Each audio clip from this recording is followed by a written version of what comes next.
আপনি কি বিশ্বাস করতে পারছেন, জনপ্রিয় অভিনেতা নিলয় আলম্বীকে হোটেল থেকে আটক করেছেন পুলিশ। ঘটনাটি ঘটেছে ঢাকার একটি 5 তলা হোটেল, যেখানে গোপন সূত্রে পুলিশের হাতে আসে চাঞ্চল্য তথ্য। বিস্তারিত জানেন আগে আপনি যদি আমাদের চ্যানেলে নতুন হয়ে থাকেন, আমাদের চ্যানেলটিকে সাবস্ক্রাইব করেন, আমাদের সঙ্গে থাকুন। ধন্যবাদ।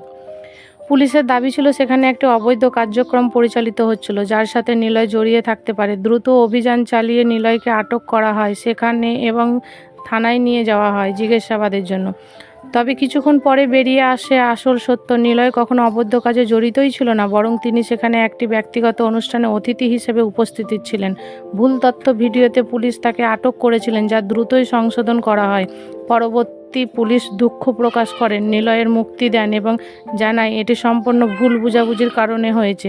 এই ঘটনার পর নিলয় বললেন, এটি সত্য অবাক করার মতো ছিল। তবে আমি পুলিশের দায়িত্বশীলতা প্রশংসা করি যে তারা দ্রুত সত্যটা বুঝতে পেরেছেন। আপনার মতামত কি? এমন ভুলের সাধারণত মানুষ ক্ষতি হলে এই দায় কে নেবে? মতামত জানাতে ভুলবেন না। ধন্যবাদ।